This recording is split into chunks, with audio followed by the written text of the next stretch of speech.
The song had gone out, the whole album had been published, and somebody noticed that the letters spelt out LSD. And I had no idea about it. And of course, after that, I was checking all the songs to see what the letters spelt out. Yeah. They didn't spell out anything, none of the others, and it wasn't about that at all, you know. Imagine you're 5 years old, and your father is John Lennon. John Lennon, like Beatlemania, peace and love, all you need is love, love is all you need, John Lennon. And he hates you. Or at least he doesn't want anything to do with you. And just cheats and cheats and cheats on your mother. Every time you come over. That's the thing, he just waits till you come to the mansion and he destroys your family.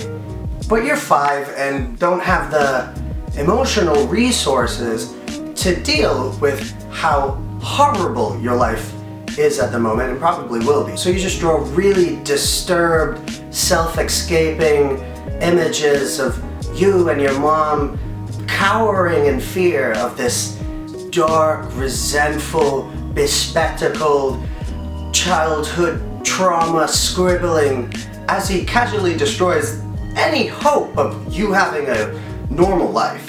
And you have binders and binders of these things that you will undoubtedly repress until you have an episode at 30 when your friend tells you his favorite ice cream is strawberries and cream forever.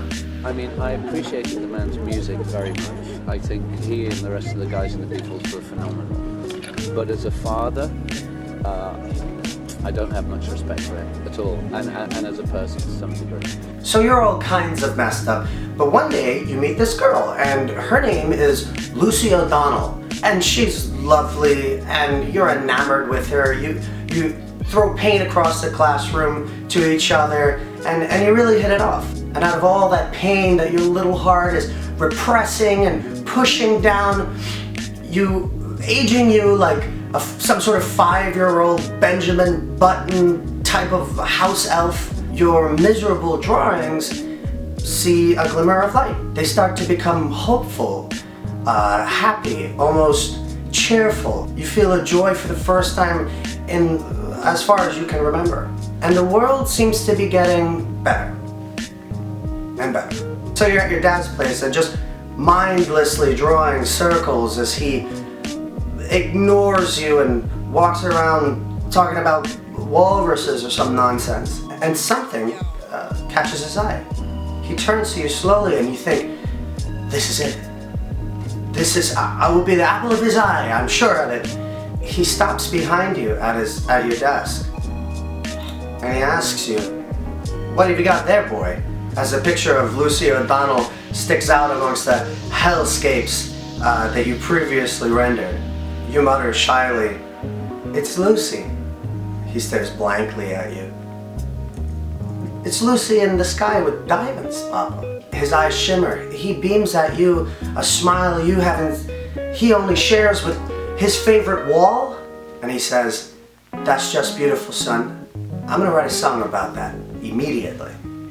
And then he grabs your drawing, walks off into his music room, shuts the door, and doesn't come out until you've already left for your mother and divorces her nearly immediately. Lucy in the Sky with Diamonds is probably by my estimation, one of the most well-known musical compositions of modern history, and definitely top 10 on Fox News' Songs That'll Kill Your Children. But Beatles songs have long been scrutinized for subversive imagery or messages that it's really hard to figure out which songs were definitely about doing drugs and which songs were benign nursery rhymes written by drug doers. I suppose because, as we all know, obviously the words in, the, and with are not real words, and the dictionary just dropped the ball on these archaic Shakespearean relics from its lexicon. Because the initials would have been LITSWD, which I can only presume is an amalgamation between youthful phrases such as lit and swag, or hate crime against a Swede, lit Swede. Anyway, as far as its origins go, John Lennon was baffled that people were making this connection, especially the media, between Lucy in the Sky with Diamonds and LSD. I think mainly because it was well known that the Beatles were using drugs, including LSD. If it really was about that, why wouldn't they just say, yeah, obviously? Have you taken LSD? About 4 times. Where did you get it from? Oh, you know, I mean, if I was to say where I got it from, you know, it's illegal and everything. It's silly to say that. They weren't ashamed to admit about any other sort of drug use, so why would, after using such kaleidoscopic imagery, wouldn't they just come clean about it? Of course, the imagery is there, but the imagery is there in all of their songs. Lennon maintains that the origin of Lucy in the Sky with Diamonds was based off of his son's drawing of Lucy O'Donnell that reminded him of Through the Looking Glass, a story about Alice who talks to Humpty Dumpty and women become sheep. And that insane piece of literature was written 67 years prior to LSD being first synthesized. So if anyone was the real hippie, I would imagine it was Lewis Carroll.